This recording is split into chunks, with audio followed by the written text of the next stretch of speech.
Welcome to the St. Philip's College Black History Month Meet the Artists and Author Showcase, featuring artist Claudette Hopkins and author Dr.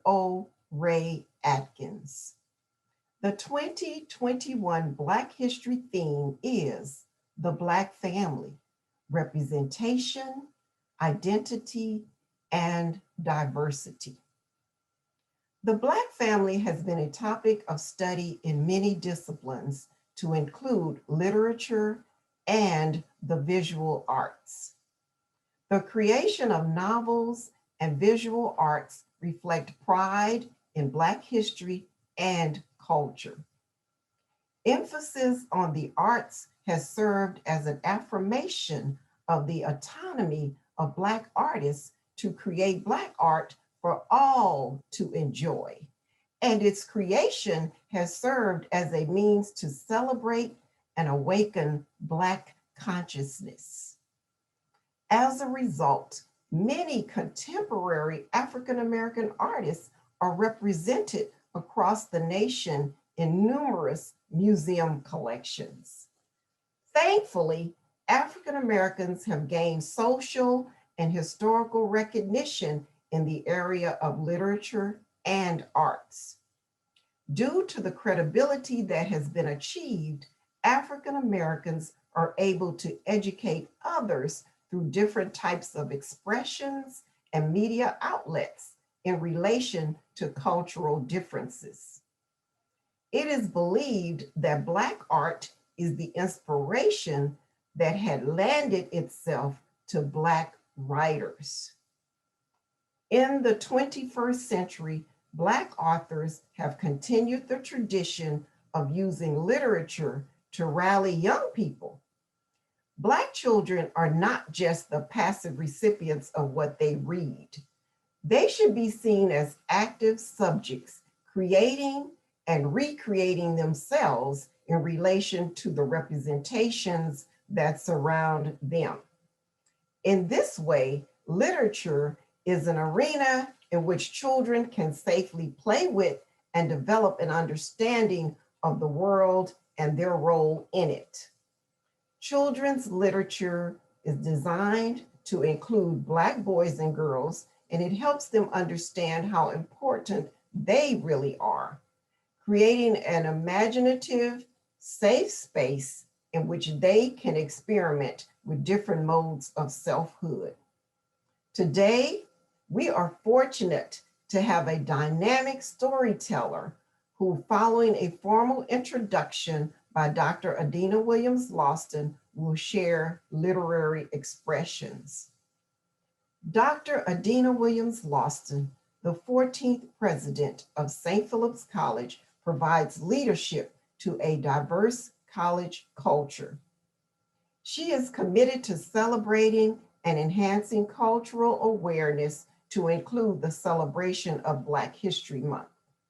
Our month-long celebration promotes a positive attitude toward racial identity. I present to you Dr. Adina Williams-Lawson. In celebration of Black History Month, I've invited Dr. Raye Adkins to talk about her new book. Dr. Raye Adkins is an author, storyteller, and educator.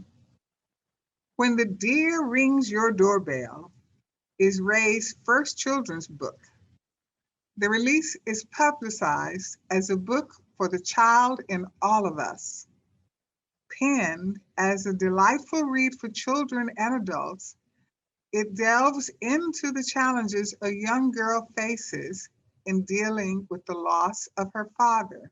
The book guides readers through the exciting events of the main characters and is loaded with original character renditions by artist Claudette Hopkins. You'll hear more about her later. Dr. Adkins has committed her life to helping children and spent more than 3 decades in public education.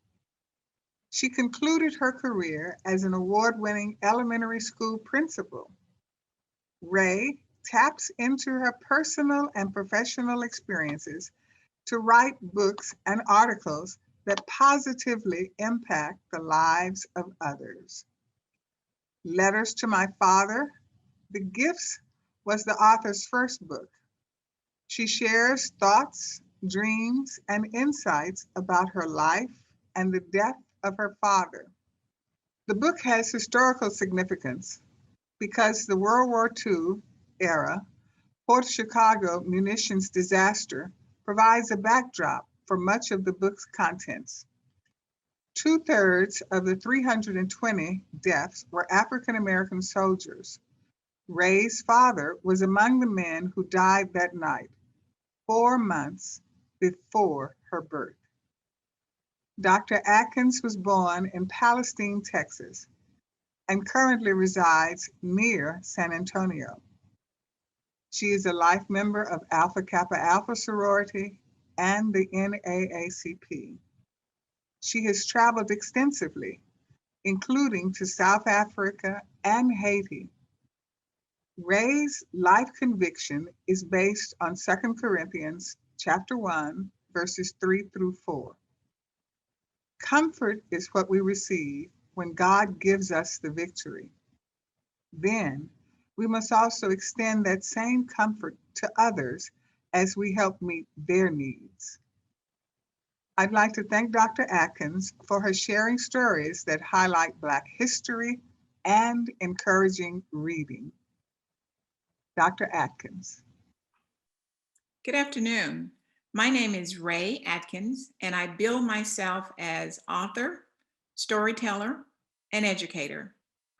My goal is to do all three in the presentation that I have for you today. First of all, I want to say how grateful I am to St. Philip's College, Dr. Lawston, and the Heritage Committee, which is headed up by Dr. Sharon Crockett Ray. I thank them for giving me this opportunity and the support to speak during their 2021 Black History Month. The topic that I'm going to speak to is about diversity, of course. First, I say to you that literature is important and it is a very powerful means, and what children see and read in books matters. From the time they enter school, most African American children read literature that seldom offers messages about them, their past, or their future. A quote that I love from Amanda Mason's inaugural poem, The Hill We Climb, states, "We learn that quiet isn't always peace." And I say that for perhaps too long, our quietness about the lack of cultural diversity of the books that our children are exposed to has been interpreted as peacefulness. It is not. That is not to say that nothing has been done, but it is to say that what has been done is not sufficient. We see, and it is clear, that classrooms and school libraries are lacking in books that depict children of color. It may also be true for our homes. And so, if so, this conversation may be doubly helpful. The need for diversity exists for all groups of children, not just Black children. But since this is Black History Month, I will focus on the needs of the Black family. Black children benefit from books that offer messages about them. While we want to give them books that they will enjoy, they also need books that they can relate to. They need to see themselves as characters in those books. I want to share a recent event regarding the children's book that I authored. It's called When the Deer Rings the Doorbell, and I'm holding it up for you here. The class assignment in San Antonio at one of our schools was for the children to dress up as their favorite book character. The book had been given to a little girl in San Antonio, and she chose to dress up as Sophie, the main character of the book. She mimicked the hairstyle of Sophie, the attire, and took a stuffed animal and the book to class with her.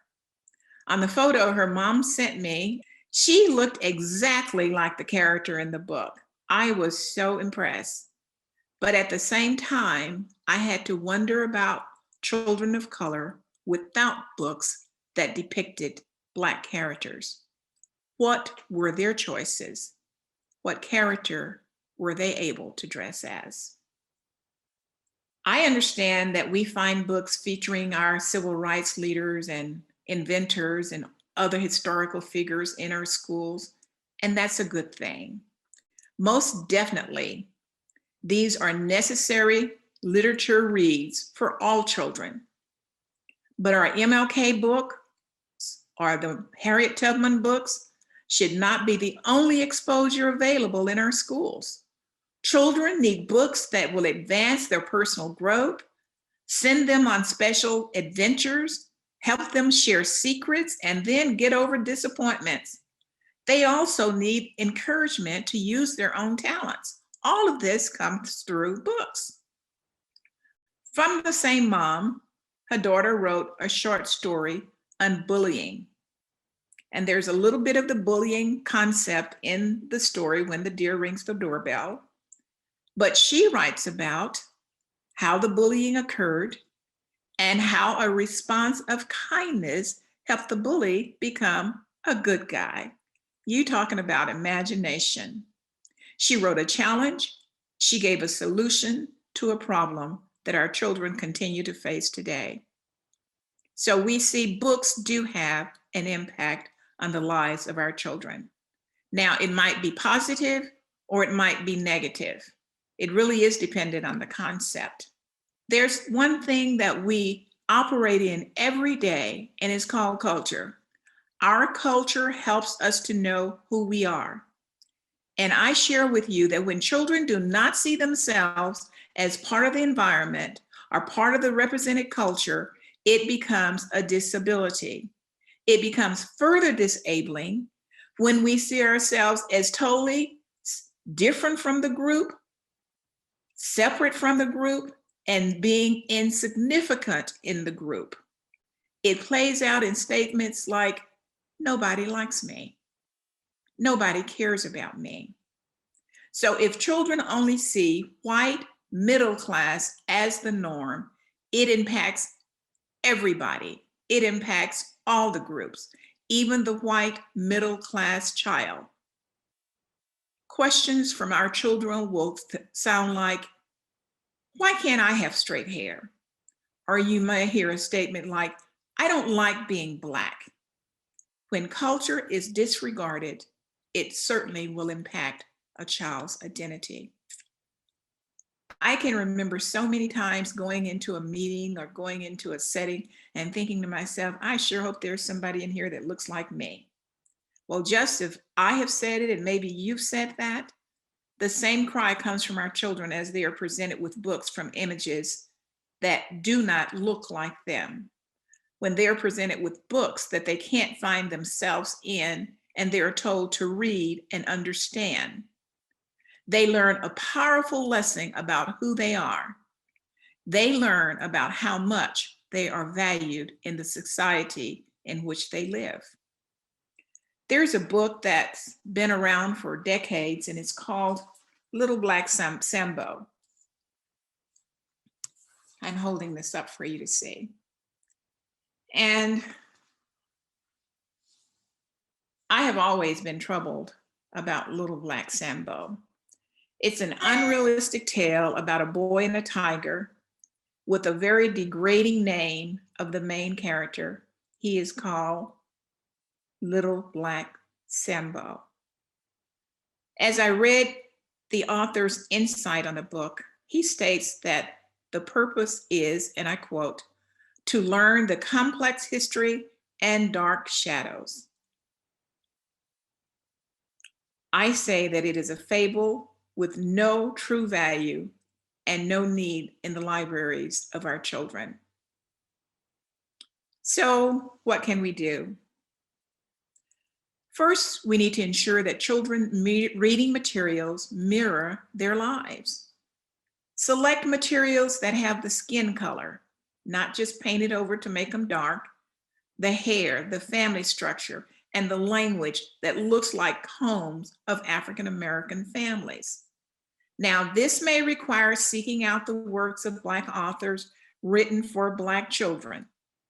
I am not asserting that a white author cannot write a book for a Black child. However, I am saying that a Black author will more likely understand the culture of the child, and that will be depicted in the story.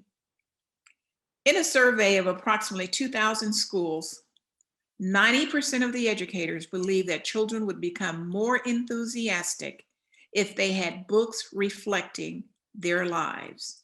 90% of the teachers said that. It is important for us to know that children search for themselves and for answers in the books that they read. So this says that book may be a very good resource for parents dealing with tough topics. I went through and I checked the reading list for the Texas STAR test for grades 1 through 12. I found one book that I recognized that was in first grade, and it was written by Margaret Davidson, and it was I Have a Dream by Martin Luther King. I have to tell you, I was disappointed that the author was not Black. I also have to admit that I may have missed the books in the other tested grades. I simply didn't recognize them. But I am troubled by the scarcity of Black books on that list. Of more than 4,000 new children's books published annually, only 10% or less depict Blacks as the main character. These books are not on the shelves where you normally look for books. Why? Because publishing companies and agents are skittish about books that they don't see as falling into the norm. So, what should we do? What should I do? First of all, know that your tax dollars are at work in the schools. So you have the right to ask about getting books for diverse exposure for Black children. It's not only good for Black children, it's good for all children. Then what you can do on your own is host a birthday book bash. Instead of attendees bringing a gift for that person, invite them to bring a Black author, Black child book. I've labeled that as a BA, BC book. And then share those books with groups that take care of disadvantaged children or homes where you know there are disadvantaged children and they may not have access to the books. The same thing with your used children books. Don't just throw them away or give them to Goodwill. Make an effort to find groups that work with disadvantaged children and get books into their hands as well. One of the biggies on this is to be intentional in your purchasing, in your power, in your dollar. Seek out the Black author for Black child. Again, I'm calling that the BA, the BC book purchaser. And buy the book. It takes a little bit more time because I've told you they're not all going to be on the Amazon bookshelf or Barnes and Nobles, but they can be found. With that said, I had to ask myself, what can I do? So my plans are underway to develop a Black author directory. So I'm calling that BAD. This can be found on my oraybooks.com website and my Instagram account. This will be a free space for the collective works of Black authors, and it will serve to make books available to parents and other groups that are interested in buying Black books for Black children. It's a free service. It's not about making money. It's about taking care of our children. So that means our goal is to seize every opportunity to let our children know that they're valued, And with the times that we're serving in, that is the most important message that we can give to them. We also want them to develop a love of reading and to understand what they have read. Because I say to you, it's important, it's necessary, it matters that our children know they are truly our greatest resource. And yes, diversity matters. Thank you for your time. Claudette Hopkins is our featured artist this month and the artist for When the Deer Rings Your Doorbell. She is not joining us today, but I want to highlight her contributions to the book, to San Antonio's art community, and to St. Philip's College. We are the recipient of several of her art pieces. Claudette has always worked with some form of art. She is a set designer and a costume designer.